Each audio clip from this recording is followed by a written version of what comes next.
Buenas noches, mi nombre es Sergio Durán y soy licenciado en Arqueología. Los últimos años venimos colaborando y trabajando activamente junto a la organización Azuremuk Capacñán, promoviendo la preservación y la protección del patrimonio cultural en el área rural, pero particularmente trabajamos junto a 4 comunidades que las van a ir conociendo mejor durante el desarrollo de este curso taller y también van a poder visitar algunos de estos sitios en territorio, ¿no? Esta noche voy a compartirles un poco y de manera general e introductoria acerca del patrimonio cultural nacional y vamos a también ver algunos elementos o herramientas de la legislación boliviana respecto al patrimonio cultural en nuestro territorio. Y mi charla tiene el principal interés de generar reflexión en todos ustedes.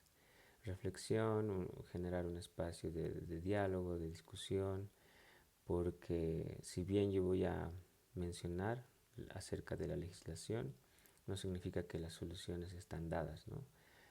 Implica una voluntad política, una voluntad personal, una voluntad como sociedad de promover y tomar acciones acerca o sobre la protección y preservación de la memoria y de la herencia cultural en nuestro territorio. Entonces, con esa aclaración me gustaría señalar esta importante frase que dice, lo que tiene precio se compra y lo que tiene valor se conquista. Con esto intento justamente promover la reflexión de todos ustedes, ya que sabemos muy bien que el patrimonio cultural, eh, sea cual sea su categoría, no tiene un precio, no tiene un monto equivalente en dinero o en oro, ¿no?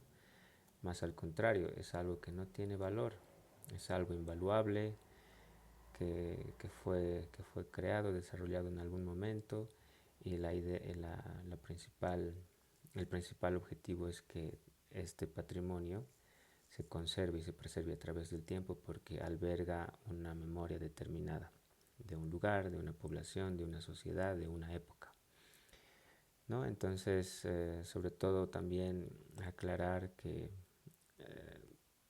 es muy común los, son muy comunes los saqueos de sitios arqueológicos y con múltiples motivaciones, ¿no? Entonces también vamos a intentar ver un poco eso más adelante. Entonces creo que esta frase nos invita a reflexionar sobre esto y vamos a ir viendo como algunos casos interesantes también más adelante. También me gustaría hacer o plantear esta pregunta a todos ustedes y es la siguiente, ¿no? ¿Cuánto valor otorgamos a nuestro patrimonio cultural como ciudadanos? Como mencionaba al inicio, si bien tenemos leyes y reglamentos en torno a este tema, necesitamos tomar acción. Pero muchas veces, bueno, en realidad la pregunta es cuánto hacemos como ciudadanos, como personas. Así que espero que podamos hablar sobre este tema al finalizar la charla. Y una vez más me gustaría plantear las siguientes preguntas, ¿no? Entonces, ¿qué es patrimonio cultural? ¿Para qué estudiamos o para qué sirve el patrimonio cultural? ¿Dónde se encuentra el patrimonio cultural? ¿Y cómo podemos promover la protección y preservación del patrimonio cultural? Entonces, respecto a la primera pregunta, voy a citar una definición planteada por la UNESCO que es bastante concisa y sencilla de entender. Sin embargo, hay que aclarar que el término cultura de por sí ya es un tema bastante complejo, ¿no? Sobre todo cuando tenemos que abordar este término o definición, por ejemplo, a partir de la antropología. Entonces, cultura puede ser tantas cosas a la vez y puede terminar siendo un término con cierta ambigüedad, ¿no? Pero bueno, voy a utilizar aquí esta definición que nos brinda un panorama general acerca de este tema.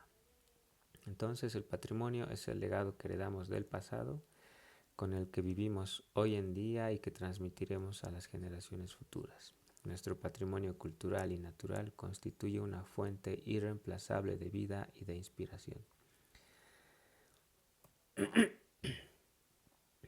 Entonces, como les mencionaba, nuestro patrimonio como humanidad o patrimonio cultural está compuesto de múltiples elementos y seguramente con el tiempo como sociedad o los estados van a intentar proteger cualquier otro elemento que quizá no lo voy a mencionar ahora, pero que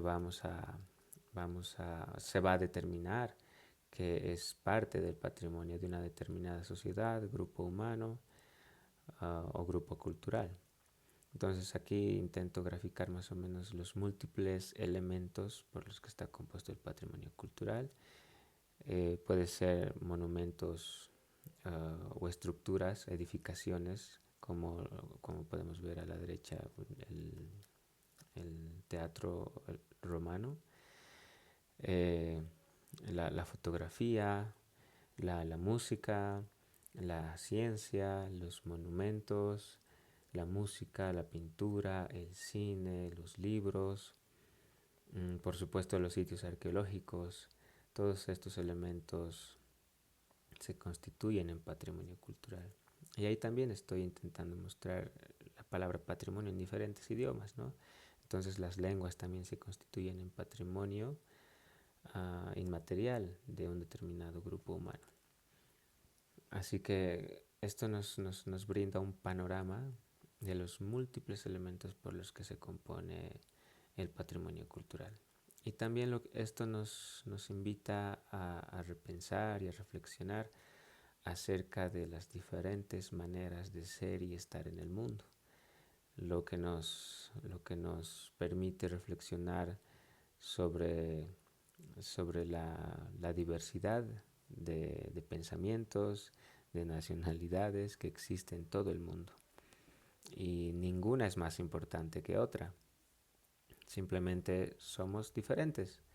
Y creo que eso nos ayuda a entender de que no importa cuán paseños seamos, cochabambinos, aymaras, quechuas, cada grupo cultural, cada sociedad tiene su forma de entender y de ver el mundo y cada una de estas debe protegerse y debe respetarse.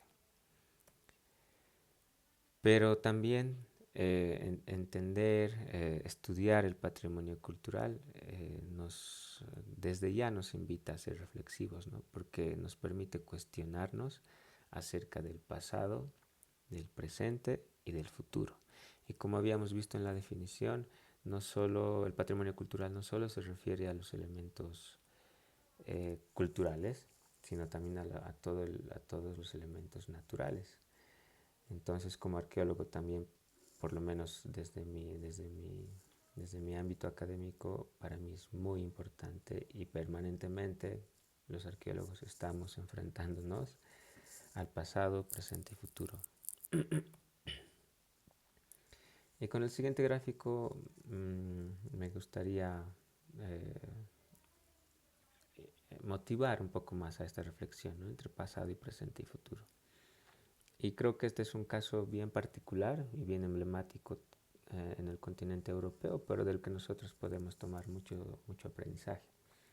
Aquí en imágenes ustedes pueden apreciar la Catedral de Notre Dame, que se encuentra en Francia y que por supuesto es un símbolo muy importante para la cultura francesa. Entonces aquí a la izquierda podemos ver una fotografía de la catedral y ahí pongo el año 1163 cuando fue colocada el primer bloque de piedra para la construcción de esta catedral.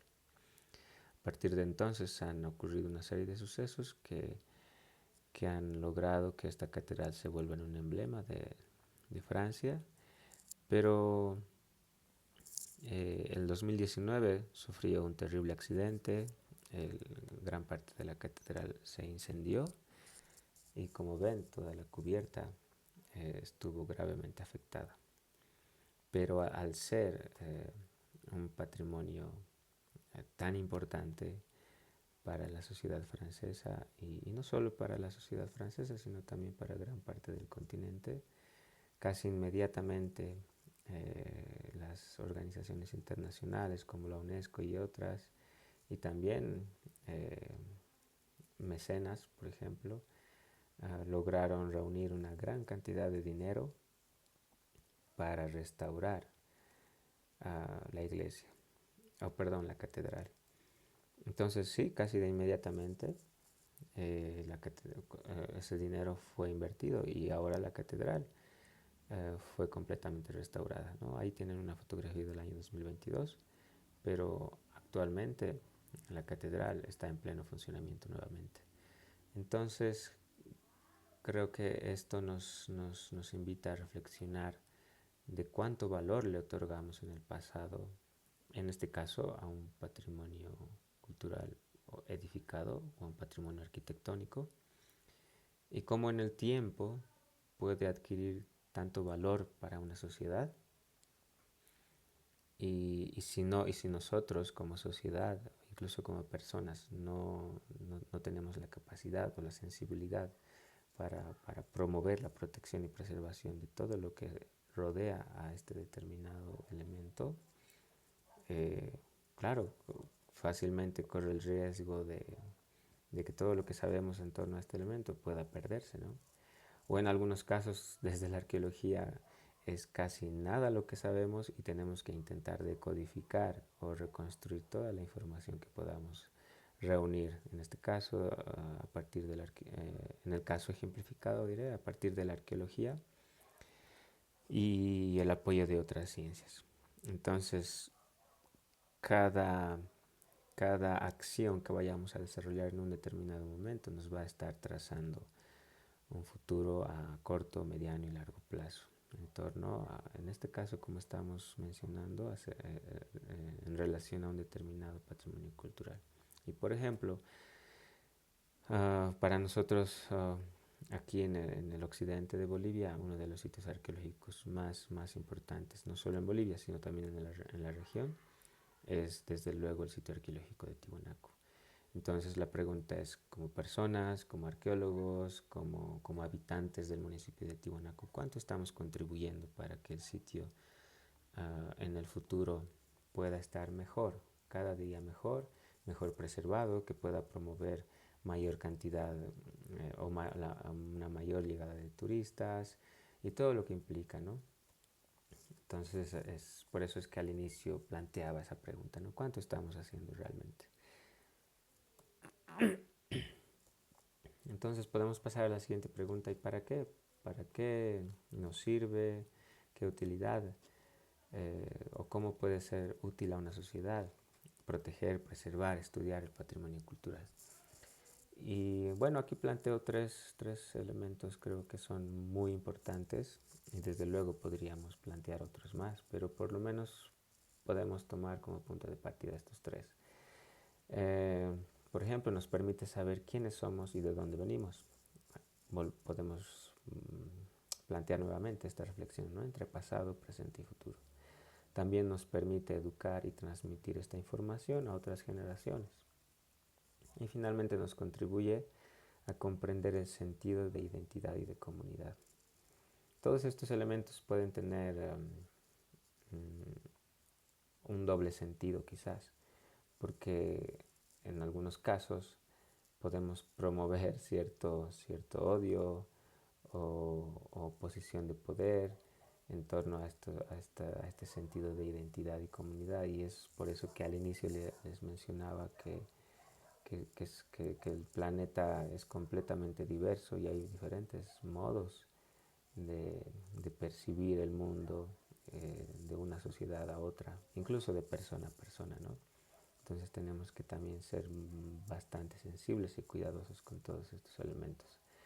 Pero básicamente nos permite evaluar y reflexionar acerca de nosotros como personas y como sociedad. Y aquí me gustaría explicar muy brevemente acerca de este sitio arqueológico. Está localizado en en España, en la provincia de Burgos, y es uno de los sitios arqueológicos más emblemáticos de España, ya que, bueno, perdón, el sitio se llama Atapuerca, y este sitio, como pueden ver en imágenes, ha sido bastante estudiado y lo es todavía por arqueólogos y múltiples profesionales en el área que están intentando cada día entender mucho mejor acerca del proceso de hominización del ser humano, en este caso, en esta región en particular. Y año a año este sitio aporta muchísima información para conocer mejor acerca de la llegada de los seres humanos a esta región y su diseminación por el continente europeo. Y bueno, al menos en este lugar se han registrado esta ocupación de homínidos y su evolución por al menos medio millón de años atrás, incluso mucho más. Y quizá para personas que no están acostumbrados a ver este tipo de imágenes o, o o no es común entender el proceso de investigación arqueológica, ahí al fondo pueden ver esos cortes, ¿no?, de perfil. Y es increíble todo lo que puede decirnos este perfil acerca de diferentes procesos de ocupación y de actividad humana. Y es lo que como arqueólogos, geólogos, tenemos la tarea y estamos capacitados para hacer una lectura, una interpretación de todos estos elementos. Y por supuesto todo esto se va a reflejar en informes, en libros, en artículos científicos, y estamos generando memoria, ¿no? Estamos generando conocimiento, lo que nos va a permitir, en el caso particular de esta región, conocer más acerca del sitio arqueológico de Atapuerca. Eh, en nuestro territorio, desde luego podríamos hacer lo mismo en el lago Titicaca, en otras regiones, y empezar a investigar y y a promover proyectos de investigación de largo aliento para comprender mejor acerca de nuestro pasado. Por ejemplo, en el área altiplánica, la memoria que tienen las comunidades es bastante corta, ¿no? Todo lo que no es propio de esta época, generalmente las comunidades suelen asociarlo a los incas, ¿no? Y sabemos muy bien que los incas fue la última sociedad que, que, que, que se desarrolló en la región antes de la llegada de los españoles. Entonces, por supuesto, tenemos la cultura tiwanaku, la cultura chiripa, concretamente en el lago Titicaca, y por supuesto en otras regiones han existido también evidencias humanas mucho más tempranas que el periodo cultural inca. Así que, bueno, me parece que es una buena forma de reflexionar sobre, sobre la importancia de preservar el patrimonio cultural y de la utilidad del mismo para nosotros como sociedad. Entonces, entender, comprender todos estos elementos en torno al patrimonio cultural contribuye también a generar narrativas, a generar discursos, a producir memoria. Y como mencionaba hace un momento, claro, tenemos que ser bastante sensibles y cuidadosos y adoptar un criterio bastante maduro para, para, para asimilar todo esto, ya que de otro modo nos puede convertir o no, nos puede generar criterios un tanto parcializados o sesgados, ¿no? Como, como es común ver, o sea, a veces consideramos que los aymaras o los incas han sido lo más importante en esta región, por ejemplo, pero han habido otras culturas, quizá con un desarrollo cultural distinto, y como mencionaba al inicio, esto no debería ser motivación para desarrollar estas aspiraciones de superioridad frente a otras culturas, ¿no? Más bien, nuevamente, insisto, en entender, en comprender que somos diferentes, que hay otras culturas con las que el ser humano ha estado conviviendo por largos periodos de tiempo. Y creo que esa es la capacidad que deberíamos desarrollar, de entender que hay múltiples eh, visiones y perspectivas del mundo. En un territorio muy pequeño, por supuesto, si mencionamos esto, tomamos en cuenta a nivel global, es muchísimo más complejo todavía. Y bueno, ¿dónde está entonces el patrimonio cultural? Por supuesto, está en todo el planeta Tierra, en cualquier continente o en cualquier rincón que consideremos que es casi inhabitable, el ser humano ha dejado su huella, ¿no? Y claro, a veces es impensable o no podemos acceder a cierta información, pero cuando empezamos a investigar, a informarnos un poco más, de verdad es tan interesante las diferentes manifestaciones culturales que existen alrededor del mundo. Y por supuesto están compuestas no solo de patrimonio cultural material o físico, ¿no? Sino también de memoria viva, de memoria oral, de memoria intangible. Así que, claro, no solo tenemos que ver lo que está a nuestro alrededor, hay muchísimo más allá para aprender y para reflexionar en torno a los criterios que he estado mencionando desde el inicio. Y claro, físicamente el patrimonio cultural está en un determinado territorio, está en un determinado espacio geográfico, pero como hemos visto, esto desata motivaciones, o bueno, debería empezar por decir, esta memoria, estas narrativas y discursos que generamos, claro, los albergamos, los almacenamos en nuestra memoria, en nuestro cerebro, y esto también desata sensaciones o motivaciones, por ejemplo, de filiación cultural, de nacionalismo, y como mencionaba nuevamente, tenemos que ser bastante cuidadosos y maduros para, para adoptar o al momento de adoptar este tipo de perspectivas. Y entonces, nuevamente, tenemos que ser bastante reflexivos acerca de todo lo que implica el patrimonio cultural. No es nada sano usar el patrimonio cultural con motivaciones políticas, por ejemplo, ¿no? Entonces creo que estoy siendo bastante explícito con todo esto, y claro, podemos ampliar esta discusión al finalizar la charla. ¿Y cómo estudiamos? ¿Cómo podemos eh, generar conocimiento a través del patrimonio cultural? Y sí, nuevamente voy a mencionar algunas formas de hacer esto, ¿no? Entonces es generando, promoviendo la investigación, generando conocimiento y memoria, sea cual sea la vía, ¿no? Como les mencionaba, podemos generar memoria y conocimiento escribiendo libros, generando documentales, películas, desarrollando investigación en ámbitos muy particulares, por ejemplo, en la física teórica.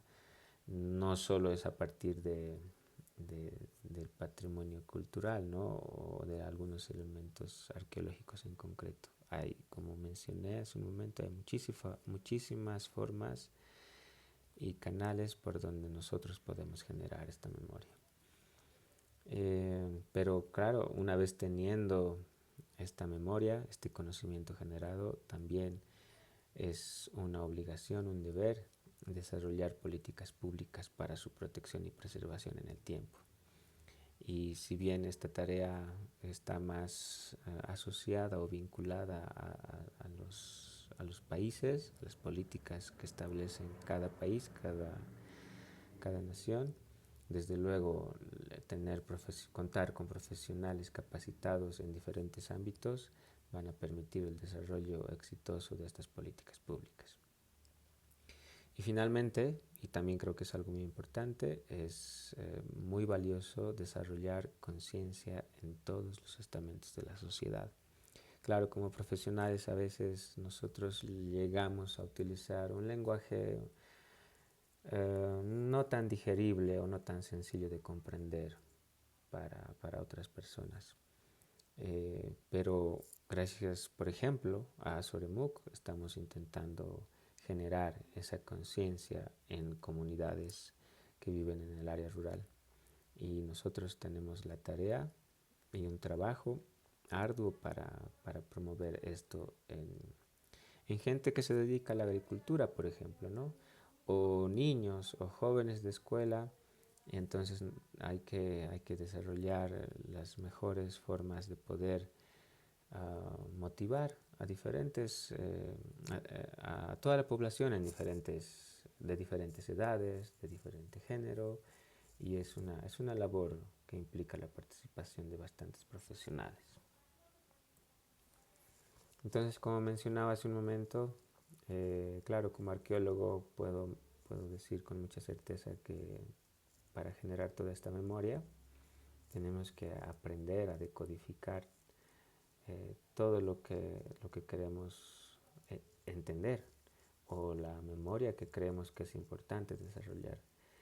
Pero al menos puedo plantearlo así desde mi experiencia como arqueólogo, ya que ningún objeto arqueológico puede hablarnos, puede transmitirnos nada.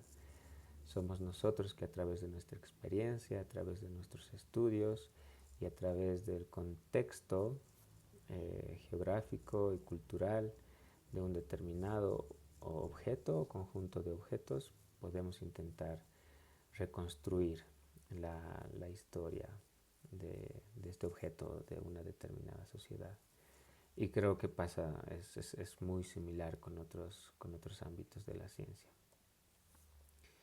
Y bueno, aquí muestro una, unas representaciones rupestres o arte rupestre en Francia.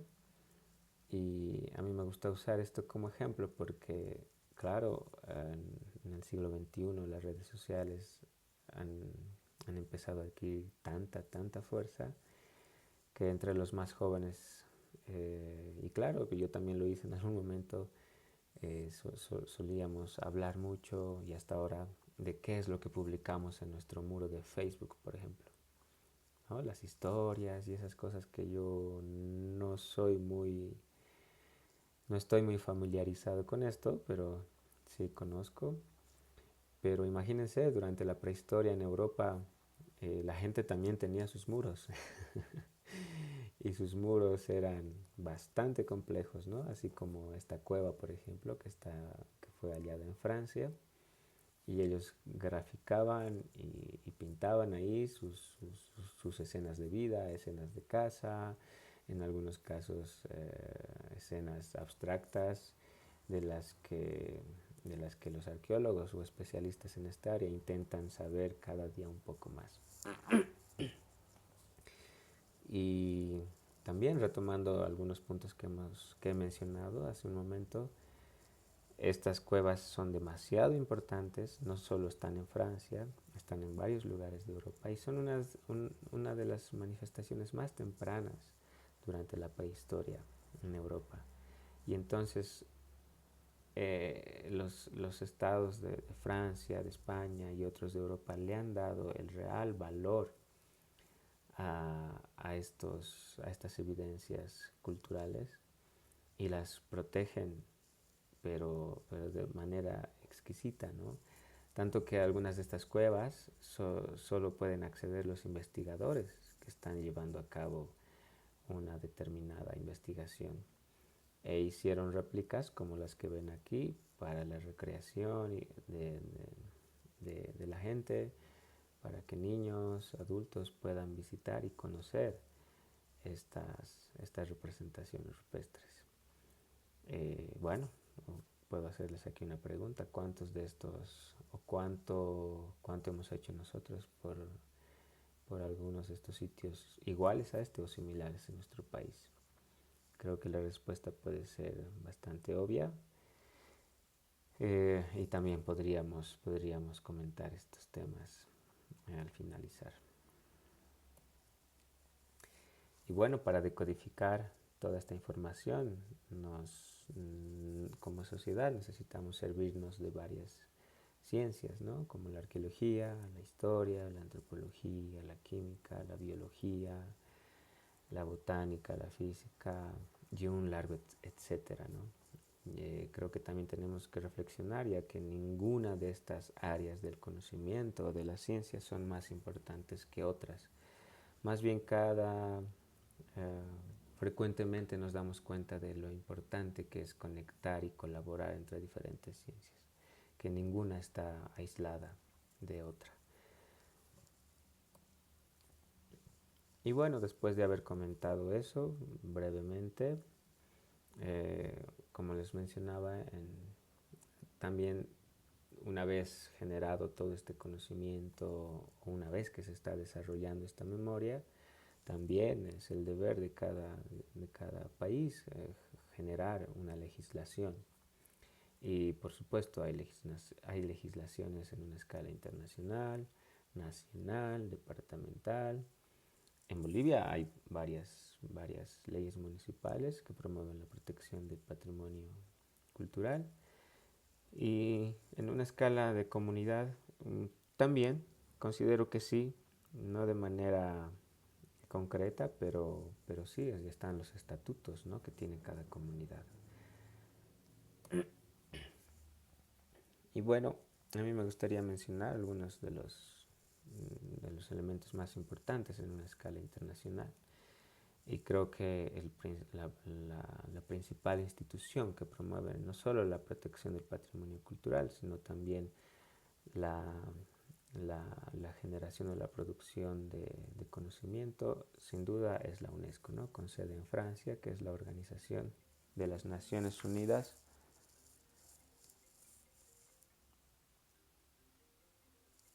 Lo siento, perdón. Entonces, es la Organización de las Naciones Unidas para la Educación, la Ciencia y la Cultura.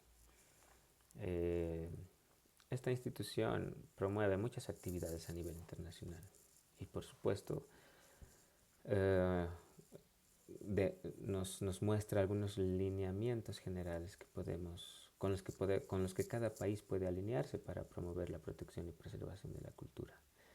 Por supuesto, tampoco es la institución que va a resolver todos los problemas del mundo en este ámbito, pero lo importante es promover el trabajo conjunto entre cada Estado parte y esta organización de escala internacional. También se ha realizado una convención de La Haya en 1954, después de la Segunda Guerra Mundial, para promover la protección del patrimonio cultural en ámbitos de conflicto. También tenemos la Convención de 1972, generada por la UNESCO para la protección y la preservación del patrimonio cultural. Y en la región de las Américas, o en el continente americano, también se ha realizado en el año 1976 la Convención de San Salvador, organizado por la Organización de Estados Americanos para la Preservación de todo el Patrimonio Cultural en el continente americano. Son algunos que intento destacar, pero por supuesto hay muchas convenciones, cartas internacionales que promueven la conservación y preservación del patrimonio cultural. Pero también tenemos la legislación nacional, como la Constitución Política del Estado, que plantea lineamientos base para la preservación del patrimonio cultural. En concreto tenemos la Ley de Patrimonio Cultural número 530, que no es muy extensa y nos muestra algunos de los elementos más importantes, que está compuesta por 6 títulos y 66 artículos. También tenemos la Ley Marco de Autonomías y Descentralización Andrés Ibáñez número 031, que otorga facultades, obligaciones y derechos en una escala departamental y municipal. Y el Código Penal también plantea, aunque un tanto de manera no muy precisa o ambigua quizás, la protección o un artículo en favor del patrimonio cultural. No voy a desarrollar todos los artículos que he separado que considero importantes para que ustedes conozcan. Pero por supuesto podríamos compartir esta selección que hice con ustedes para que sea de su conocimiento y puedan analizarlo en mayor profundidad y por supuesto poner en acción. Poner en acción no solo estos artículos, sino también otros que quizá puedan ser de su interés concreto en alguna comunidad o municipio. Entonces vamos a hacer aquí una lectura bien rápida.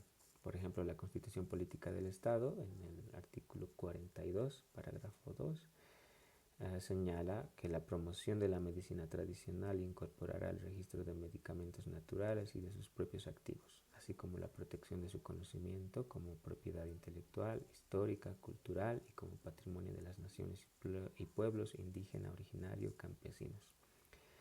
He tomado este artículo porque nosotros trabajamos con la comunidad de Huancollo en Tiwanaku y justamente la temática de su museo es la medicina tradicional. Entonces es un elemento importante que está plasmado en la Constitución Política del Estado. El artículo 59 señala que el Estado y la sociedad garantizarán la protección, promoción y activa participación de las y los jóvenes en el desarrollo productivo, político, social, económico y cultural sin discriminación alguna de acuerdo con la ley.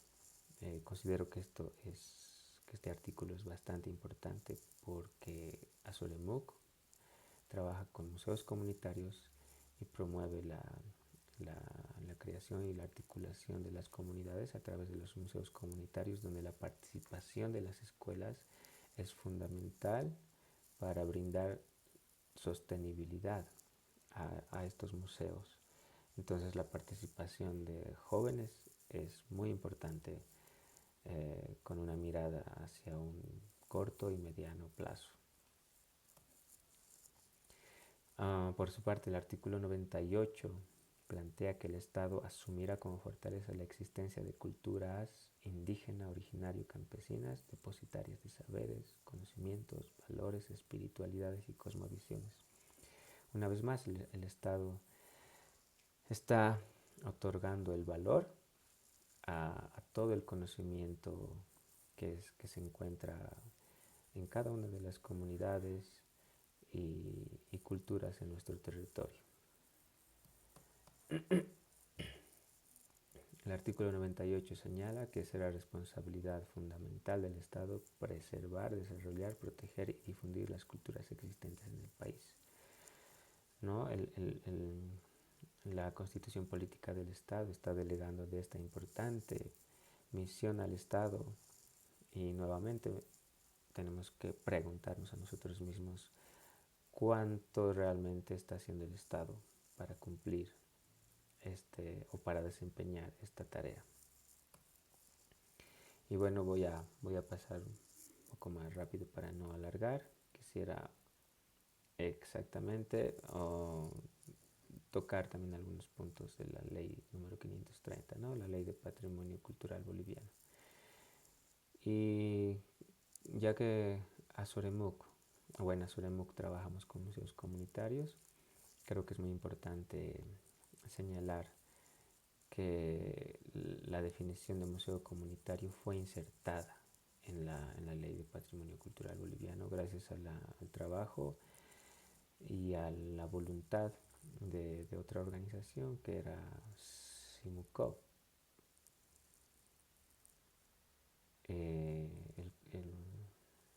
Un comité de museos que estuvo desarrollando este tipo de trabajos también hace muchos años y gracias a ellos se debe que la definición de museo comunitario haya sido integrada a la ley 530. Y entonces el museo comunitario está definido como un espacio cultural creado por los miembros de una comunidad en el sentido no restricto de su significado, donde se construye autoconocimiento colectivo, propiciando la reflexión, la crítica y la creatividad, reafirmando los valores materiales y simbólicos de su patrimonio cultural, reconocidos según sus usos y costumbres.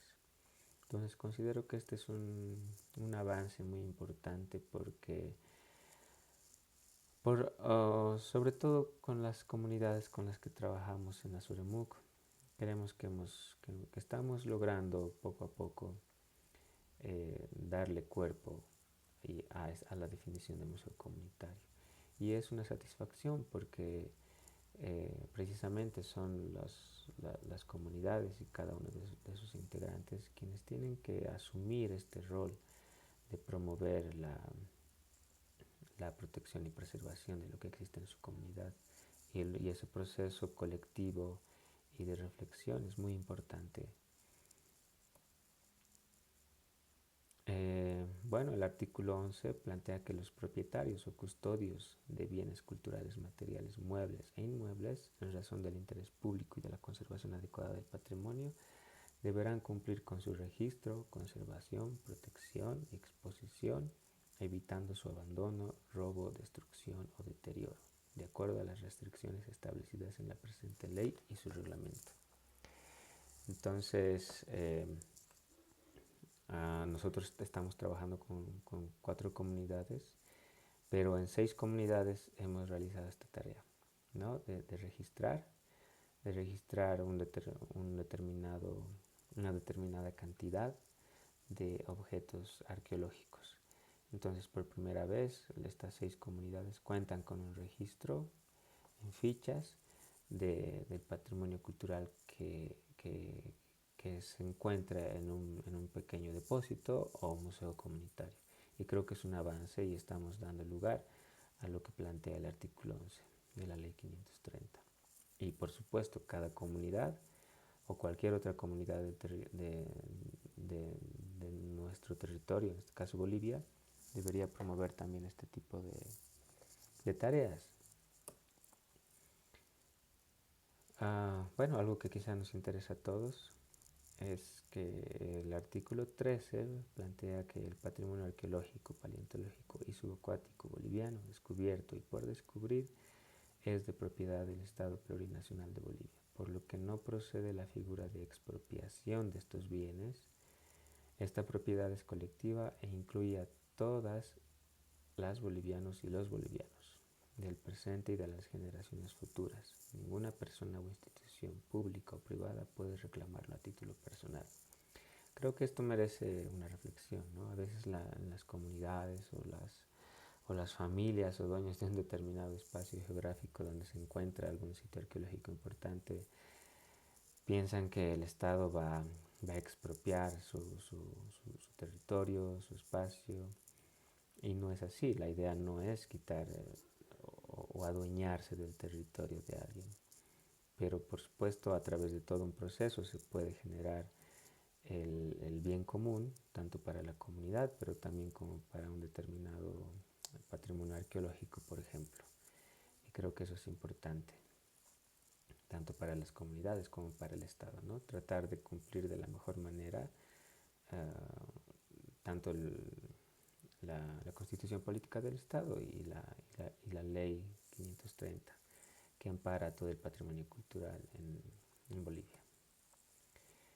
Y este elemento también es muy importante ya que el artículo 13 prohíbe la compra o venta, así como su salida o exportación definitiva de cualquier patrimonio cultural, arqueológico, paleontológico y subacuático.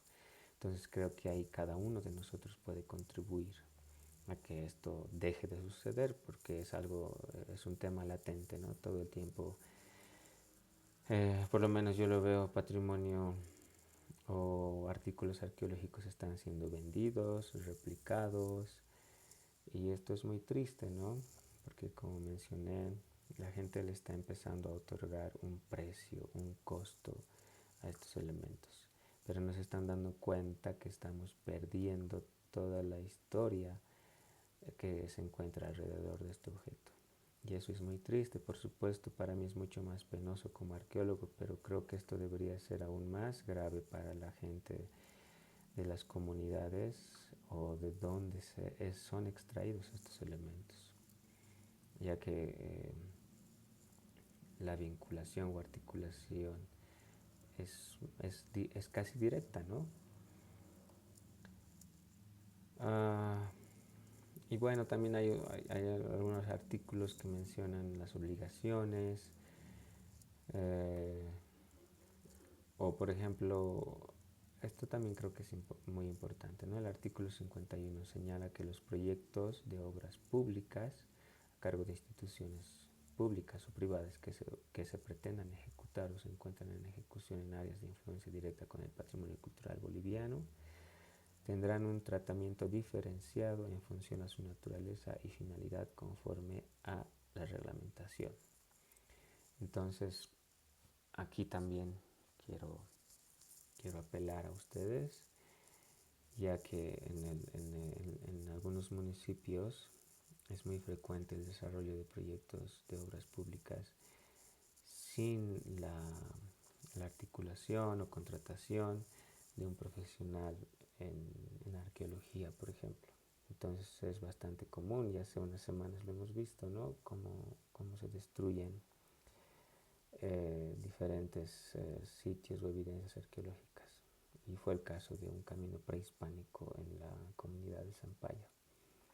Entonces, yo también lo he visto muy de cerca esto y es muy triste. Creo que cada, cada uno de nosotros puede hacer algo en este aspecto, sobre todo si es habitante de alguna comunidad o municipio en concreto. Por ejemplo, el municipio de La Paz tiene su propia reglamentación y claro, está depositando sus esfuerzos para proteger el patrimonio cultural arqueológico que está en su territorio.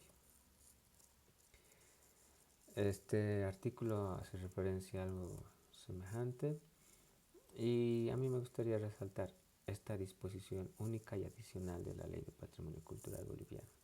Y esta señala que para los fines de la presente ley se considera como normas aplicables las contenidas en los tratados y convenios internacionales. Sabemos que nuestra legislación, no solo en este ámbito, tiene ciertos vacíos o ciertas debilidades y por supuesto nos falta mucho por trabajar, pero en otros países lo que hemos vivido aquí eh, también ha sucedido y es por eso que se han desarrollado leyes o están mejor desarrolladas y esta disposición adicional nos otorga esa, esa posibilidad de tomar en cuenta tratados y convenios internacionales y sobre todo en caso de que nosotros tengamos un vacío legal, ¿no? Creo que eso es bastante importante. Bueno, la ley marco de autonomía y descentralización también menciona que cada gobierno departamental, municipal y también las comunidades tienen la tarea de formular y ejecutar políticas de protección, conservación, recuperación, custodia y promoción del patrimonio cultural. Bueno, no voy a terminar de leer esa parte. También elaborar y desarrollar normativas departamentales para la declaración, protección, conservación y promoción del patrimonio cultural. Apoyar y promover el Consejo Departamental de Culturas de su respectivo departamento, ¿no? Y generar espacios de encuentro e infraestructura para el desarrollo de actividades artístico-culturales. Entonces sí creo que también la ley número 031 está, está contribuyendo a que podamos hacer un mejor trabajo en este aspecto. Y finalmente el Código Penal, en el artículo 223, señala claramente que el que destruyere, deteriorare, sustrajere o exportare un bien perteneciente al dominio público, una fuente de riqueza, monumentos u objetos del patrimonio cultural material boliviano, incurrirá en privación de libertad de 1 a 6 años. Quizá hay que desarrollar más este aspecto o actualizarlo, ya que esto sucede frecuentemente. Y uno de los casos bastante interesantes fue en Tiwanaku, ¿no? Cuando le echaron unos aceites al monolito Ponce en Tiwanaku. Y de verdad, la policía, el propio sitio arqueológico no tenían muy claro cómo debían proceder. Entonces creo que tenemos que trabajar un poco más en este aspecto, ya que constantemente el patrimonio cultural arqueológico, y no solo ese, ¿no? Está siendo vulnerado por, por diferentes causas que no vale la pena señalar aquí. Y también en torno a este tema es muy importante destacar que el año 2018, o entre el año 2016 y 2018, gracias al proyecto de sistemación del proyecto del lago, se ha logrado entregar 5 herramientas legislativas para la protección y preservación del patrimonio cultural en 13 municipios del lago Titicaca. Aquí pueden ver la lista y creo que fue un gran aporte para estos municipios. Sin embargo, si ustedes son de alguno de estos municipios o conocen alguno de estos municipios, sería importante que señalen, que compartan con nosotros al finalizar esta sesión si se está dando cumplimiento y si se les está dando el uso a estos recursos para, para el beneficio del municipio, pero también para la protección del patrimonio cultural en su territorio. Bueno, aquí intento mostrar un poco la estructura organizativa del Ministerio de Cultura, Descolonización y Despatriarcalización. Como podrán ver, es bastante compleja su estructura. En esta lámina podemos ver la estructura normativa y ejecutiva, que sí es bastante compleja. Imagino que hacen el mejor trabajo para desarrollar su trabajo. Pero al menos yo como arqueólogo, y en este otro cuadro que muestra la planificación y coordinación de esta estructura, los arqueólogos estamos más familiarizados, por lo menos con la Dirección General de Patrimonio Cultural, ¿no? Donde está la herencia, la unidad de herencias culturales y materiales, la unidad de herencias culturales y materiales, y la unidad de conservación, salvaguardia y sistemas de registro. Entonces, bueno, espero que a través de esta estructura organizacional estén haciendo el mejor trabajo por atender todas las necesidades en todo el territorio nacional. Pero al menos intentaba mostrarles cómo es que trabajan en el Ministerio de Culturas.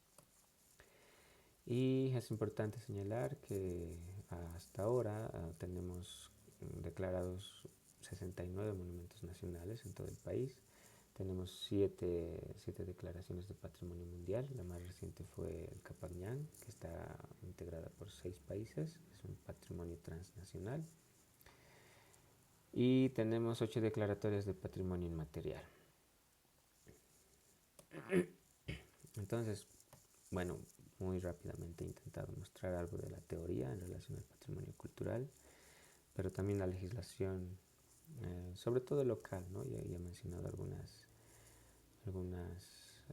elementos de la legislación internacional. Y como mencionaba, ¿cuánto es realmente lo que estamos haciendo como bolivianos? Y claramente es importante desarrollar políticas públicas, ¿no?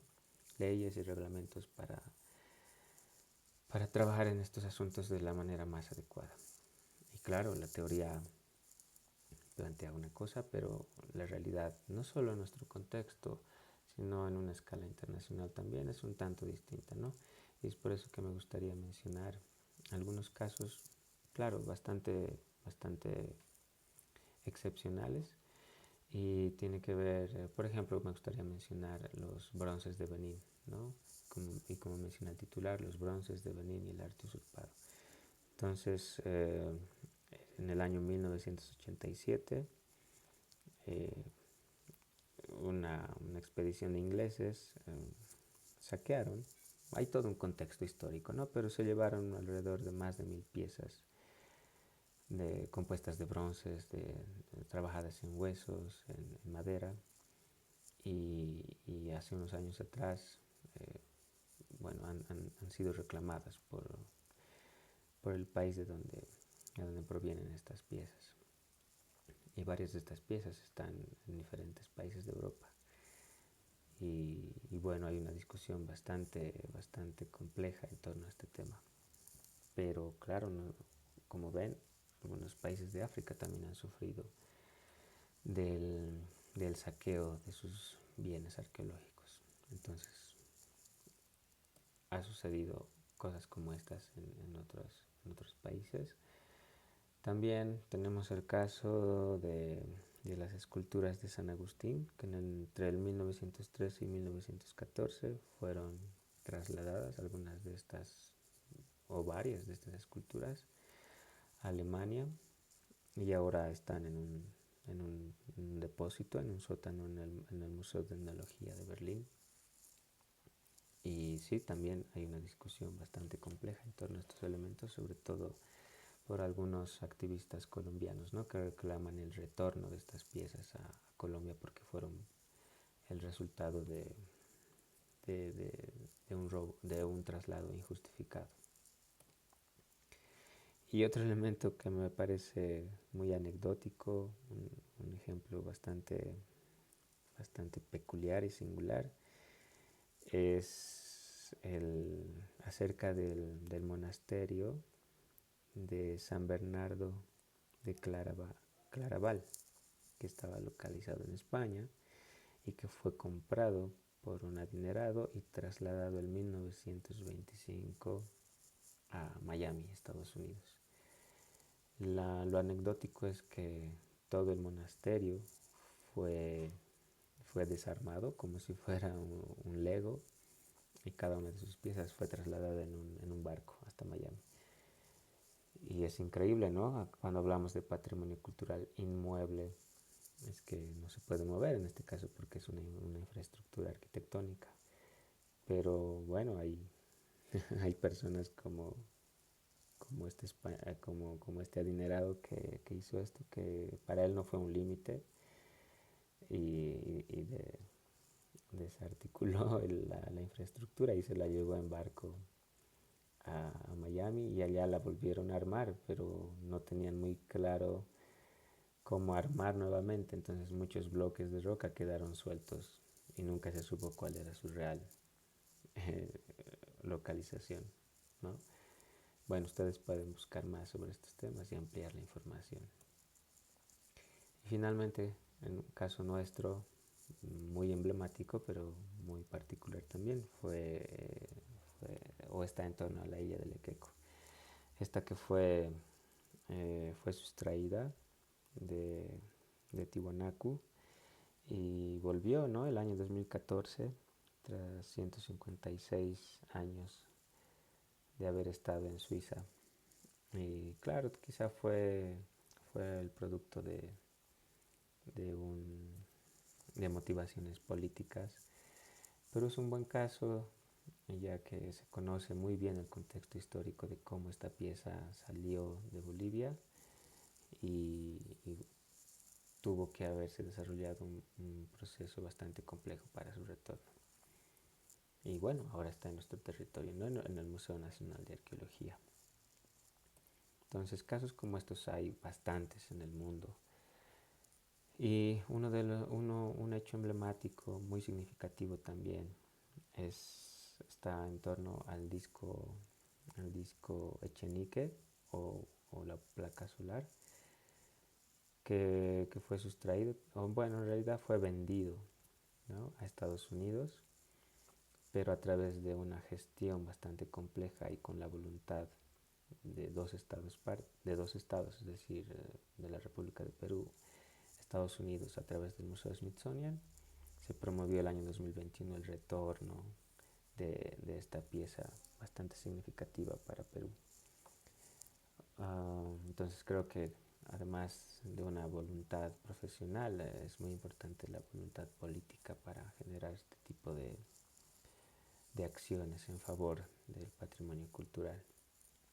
Y ahí de fondo pueden ver a Amy Van Allen, eh, una, una persona que como asesor que hemos tenido la fortuna de conocer y ha estado colaborándonos de cerca o ha estado colaborando muy de cerca y con mucha voluntad a Soremuk y nos ha transmitido toda su experiencia, ya que ella trabaja en uno de los museos o en una de las instituciones de museos más grandes del mundo, es decir, el Smithsonian, que está en Estados Unidos, y Amy trabaja en el Museo Nacional del Indígena Americano en Estados Unidos. Y solo para que tengan una idea, Esta es una de las instituciones más importantes a nivel mundial y cuenta con más de 21 museos y galerías de exposición con diferentes temáticas. Amy solo trabaja en uno de ellos, que es el Museo Nacional del Indígena Americano. Entonces, esto les muestro este mapa para que tengan una idea de la complejidad de esta institución y por supuesto que tienen múltiples proyectos y contribuyen mucho, no solo en la exhibición de patrimonio cultural o exhibiciones de arte, sino también en la legislación y el trabajo con las comunidades y con la población local en Estados Unidos. Entonces es bastante importante el trabajo que realizan y creo ejemplificador para nosotros como bolivianos. Ojalá en algún momento podamos tener una institución con una infraestructura adecuada para nuestros objetos arqueológicos, por ejemplo, o todo lo que se albergue en él. Pero bueno, esperemos que eso suceda eh, en el futuro. Y bueno, aquí tenemos una de las salas, ¿no? Del Museo de Historia Natural del Smithsonian también. Y aquí les comparto esta fotografía. Como pueden ver, Amy Van Allen conoce muy bien el trabajo que desarrolla Suremuk, ha estado conociendo cada una de las comunidades con las que trabajamos y siempre ha estado promoviendo la cooperación no solo a través de ella, sino también a través de la cooperación de otros profesionales que les gustaría mucho contribuir a todo, a todas las comunidades y el patrimonio cultural que tenemos en nuestro territorio. Pero claro, hemos estado trabajando más en favor de las comunidades que están asociadas a Soremuco. Y aquí, bueno, de fondo, la fotografía fue tomada en nuestro sitio arqueológico emblemático en el lago Titicaca, es decir, el sitio arqueológico de Chiripa, el cual ustedes van a poder conocer, ¿no?, en una de las visitas presenciales. Y ya para ir cerrando, solamente les doy algunos datos históricos que son muy importantes. El sitio arqueológico de Chiripa fue reportado por el padre Pedro Maravini en 1920, donde se tiene un registro en la Sociedad Geográfica, en un boletín de la Sociedad Geográfica de La Paz. Él ya expresaba la importancia de realizar estudios en torno a este sitio arqueológico. Mucho más tarde, en el año 1934, llega a nuestro territorio el arqueólogo Wendell Bennett, quien realiza excavaciones no solo en Chiripa, sino también en Tiwanaku y quien ha contribuido con importantes datos para la arqueología en Bolivia. Más tarde, también Max Portugal Zamora y María Luisa Sánchez son enviados para dar continuidad a estas investigaciones, aunque es un poco ambigua la información que se tiene sobre esta visita que realizaron Max Portugal y María Luisa Sánchez. Pero hay un pequeño registro.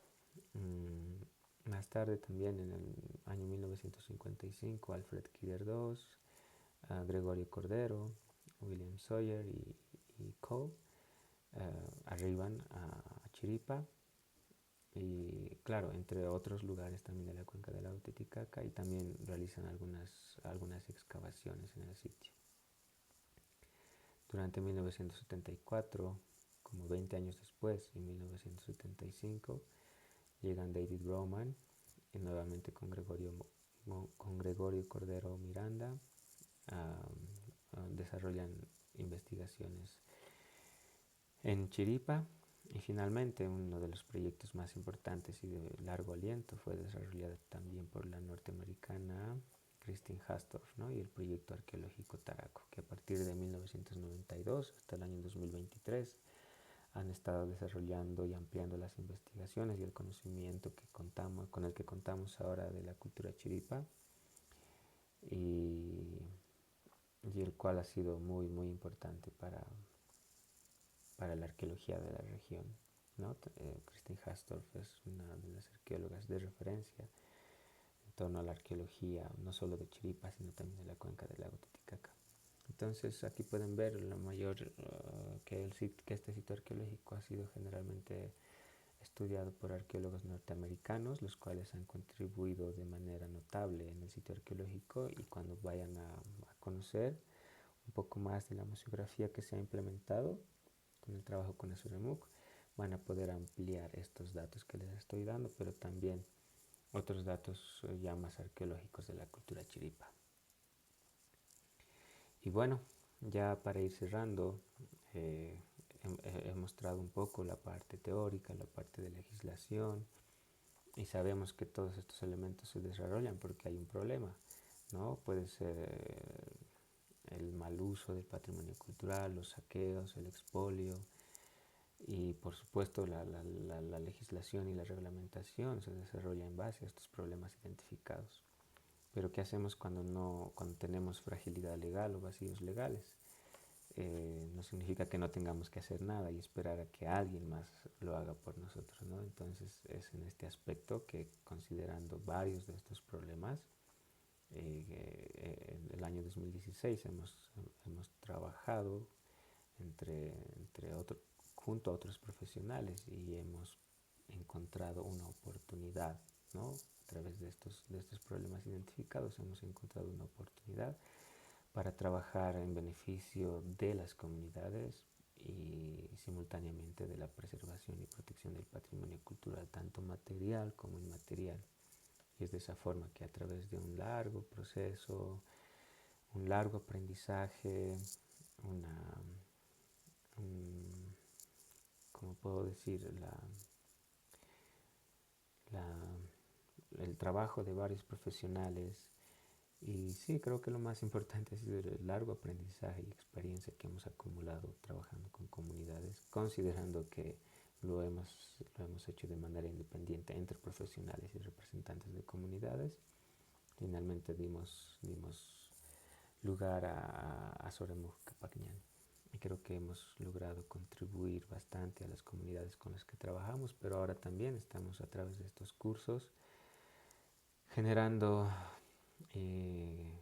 conocimiento, pero también transmitiendo este conocimiento a través de estos cursos, a través de las visitas que hacemos.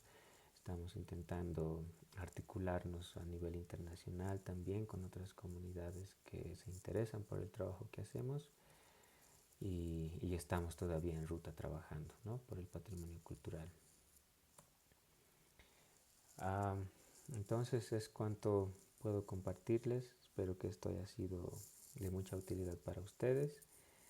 Y nuevamente, mi principal motivación ha sido generar un espacio de discusión, de reflexión en torno a lo que hacemos como personas y como ciudadanos en beneficio del patrimonio cultural en nuestra región, en nuestras regiones, en nuestras comunidades, municipios. Y creo que, si bien hay leyes, las leyes no van a resolver nuestros problemas si nosotros no tomamos acción y no nos apoderamos de estas leyes. Así que estoy atento, o voy a estar atento a cualquier pregunta o discusión que surja en torno a este tema. Muchísimas gracias por su atención.